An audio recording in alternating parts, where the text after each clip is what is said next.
Suriin natin ang mga kwento ng isang bangag. Ito ba si Lisa?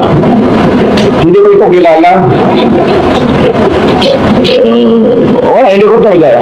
Total stranger. Pero nung mayor ako, nabalitaan kong galit siya. Kasi ito si Bong lumapit sa akin. Bongo!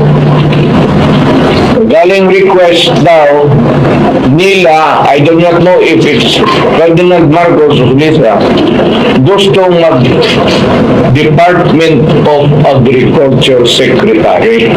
Saglit umpisa pa lang ng kwento mo sablay agad. Epekto na naman ba ng fentanyl nagkakabuhol-buhol na ang script?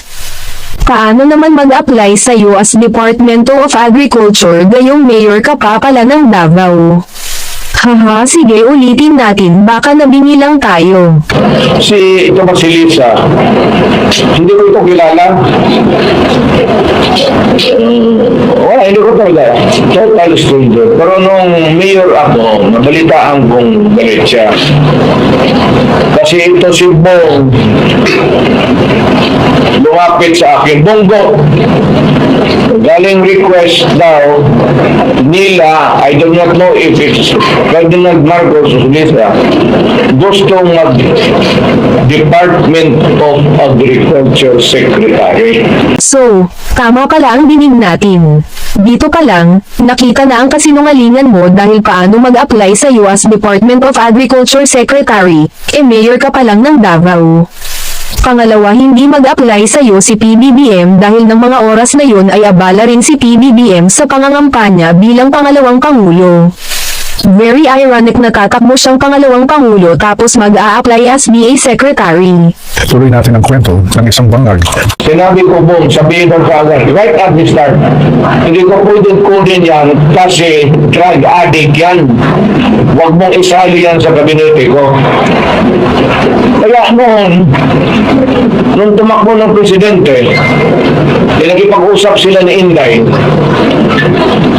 at nagkaroon sila ng unity team. Tapos, Inday was the running mate. Nakita mo naman ninyo ako. Ang anak ko, running mate ni Marcos. Hindi ako susunod. Nagkampanya na ako sa anak ko, but I never mentioned the name of Marcos.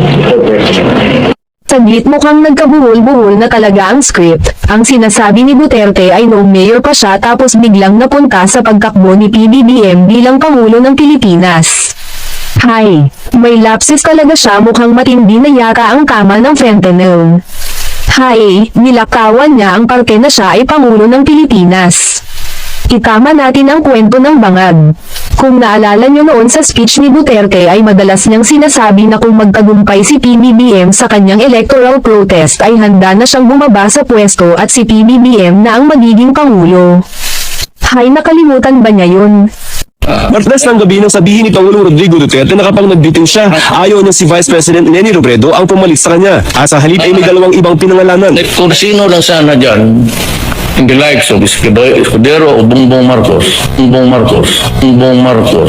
Panglilinaw ngayon ng tagapagsalita ng Pangulo, magbibitiw daw si Duterte kapag nanalo si Marcos sa electoral protest kay Robredo. What he's worried about is if we were to use constitutional succession, then the successor may not be qualified. He has said that he thinks that Senator Bongbong Marcos is one of the better qualified leader to succeed in. If there's developments and he will win the protest and he becomes vice president, yes, he will make through his word. Sabi ni Presidential Spokesman Harry Roque, hanggat hindi pa naman daw ito nangyayari, ay hindi naman daw magbibitiw sa pwesto ang Pangulo kahit palagi niya itong sinasabi. May patusyada pa siya sa abogado ni Robredo. Sa ngayon, he remains, Subari Gutierrez, sorry po, he remains president. But for as long as A nor B is not vice president, then he will not step down. Sa isang pahayag, nagpasalamat si Bongbong sa tiwala sa kanya ni Duterte, pero mas kailangan daw ng taong bayan si Duterte ngayon kaya't dito dapat magbitiw. Why? Kasi alam ko, bangag. Hindi naman ako nag-isang salita kasi dito sa Davao na suportahan natin. Saglit, ayaw niyang suportahan si PBBM dahil alam daw niyang bangag. Kung totoong bangag si PBBM, bakit natapos na lang ang 6 years niya pero hindi man lang niya tinukang? Akala ko ba seryoso ang kanyang kampanya sa war on drugs? Isa pa ito malaking kasiraan sa laban kontra droga ni Digong dahil nangangahulugan na totoo ang sinasabi ng mga dilawan na peke ang war on drugs ni Duterte dahil mga mahihirap lang ang tinotokhang at pinoprotektahan naman ang mga kaibigang mayayaman at mga barkadang drug lords. Ang malaking patunay ay si Michael Yang na ginawa pa niyang economic advisor. Balikan natin at alalahanin kung ano nga ba ang pinaghuhugutan ng matinding galit ni Digong kay PBBM. Ang sabi ng iba ay ang ICC daw na mukhang papayagan ni PBBM na pumasok sa Pilipinas. Ngunit duda ako mukhang may isang malaking dahilan. Balikan natin noong panahon ng kampanyahan kung saan pinipilit ng PDP laban na tumakbo si Sara bilang katambal ni Bongo. Ngunit nadismaya si Duterte nang nalaman niyang tatakbo si Sara bilang vice-presidente ni PBBM. Mula noon ay nagbago na ang pakikitungo ni Digong kay PBBM at nagsimula na rin siyang sirain ito. Nang dahil lang sa kagustuhan na iluklok sa Bongo ay nagawa ni Duterte na sirain si PBBM sa pamamagitan ng pagsasabi na si PBBM ay weak leader, may bagahe at hindi maaasahan sa oras ng sakuna.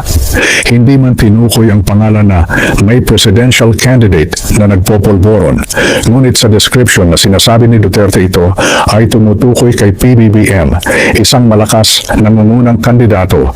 Marami ang nadismaya dahil noong Pangulo pa si Digong ay full support si PBBM kay Duterte. Po ninyo na nandito po kami sa inyong likod. Lahat po kami ng pamilya Marcos, lahat po ng supporter namin na naging supporter po na po ninyo. Mula noon ay sunod-sunod na ang paninira at pag-atake ang ginagawa ni Duterte kasama na rin ang kanyang mga anak at ang Duterte Group. Nakakalungkot isipin na dahil sa sariling interes ay nagawa ni Duterte na sirain ang isang magandang relasyon ng Marcos at Duterte. Noong sinabi ni Duterte na may presidential candidate na nagpopulvoron ay agad na nagpa-drug test si PBBM sa St. Luke's at PNP at parehong negative ang resulta. Sa kabila ng pagiging negative ng drug test ni PBBM ay hindi tumitigil si Duterte at ang kanyang minions sa pagpapakalat na bangag daw si PBBM. Pinatunayan din ng PIDEA na kailanman ay hindi napasama ang pangalan ni PBBM sa narcolist.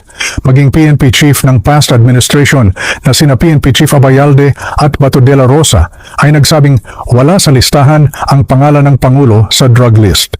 Sa aking pananaw, ang paulit-ulit na pagtawag nila kay PBBM ng bangag, kahit hindi naman nila napatunayan, ay isang strategy para maniwala ang mga taong madaling maloko at mapaniwala. Marahil ay ginagawa nila ito dahil naniniwala sila sa kasabihang ang isang kasinungalingan kapag inulit mo ng maraming beses, ito ay nagmumukhang totoo at kapanipaniwala. Ngunit sa tingin ko ay ito ang sinasabi ni Duterte na kanyang natutunan noong siya ay piskal pa. Panoorin natin ang video. But we know at the start what we planted in trees there. I'm just as, not really. I've learned a lot during my prosecution days. We planted evidence. We arrested persons but we released them. But telling him that it was this person who squealed on him. And then when he goes out but killing, then we said that it was this fellow who really did it, who did you in. We first planted the intrigues so that we would know where they were from where they came from. We first planted the intrigues so that we would know from where they came from. For a lawyer and president at that time, sabihin at umamin na nung panahon niya na fiscal siya, nagtatanim siya ng ebidensya. Ibang klase yung partner. Diba? Ano ang gusto mong iparating sa mga kagaya naming lawyer na dapat pa ba kaming maniwala sa mga fiscal kung sila ay gagaya sa ginagawa mong pagpaplanta ng ebidensya sa mga naaakusahan? Hindi kayo naawa doon sa naaakusahan na pinaplantahan lang ng ebidensya? Ngayon ay napatunayan na natin na ang galit ni Digong kay PBBM ay nagmula pa noong panahon ng eleksyon at hindi ito nawala kundi ay lalong tumindi, lalo na nang makita niyang sa 2 taon ni PBBM ay naungusan na siya nito. Nasaktan ang ego ng isang taong may narcissistic behavior.